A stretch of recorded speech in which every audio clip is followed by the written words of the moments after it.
জুলুম শুধু আমাদের জন্যই হারাম না, আল্লাহর জন্য হারাম। আল্লাহ তাআলা বলেন হাদিসে কুদসিতে, ইয়া ইবাদি, হে আমার বান্দা, ইন্নী হারামতু যুলমা আলা নাফসি, আমি জুলুমকে আমি আল্লাহ নিজের উপর হারাম করেছি।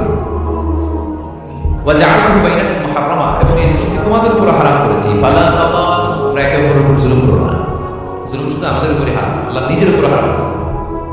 তাহলে জুলুমের সাথে কি মুমিনের কোনো সম্পর্ক থাকতে পারে? পারে না। এবং আল্লাহ তাআলা কখনো কোনো বান্দার উপর জুলুম করেন না। ওয়া আল্লাহু লাইসা বিযাল্লামিন লিল আবিদ, তিনি তার বান্দার উপর জুলুম করেন না।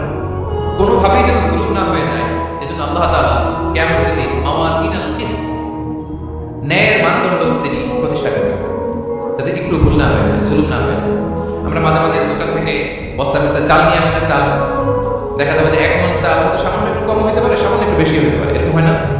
দেখবেন যে দিছে 10 কেজি, বাসায় এসে দেখবেন 10 কেজির চেয়ে একটু বেশি, একটু সামান্য বেশি, কয়েক গ্রাম, অথবা 10 কেজির চেয়ে সামান্য কয়েক গ্রাম কম, এরকম হয়ে যায় না?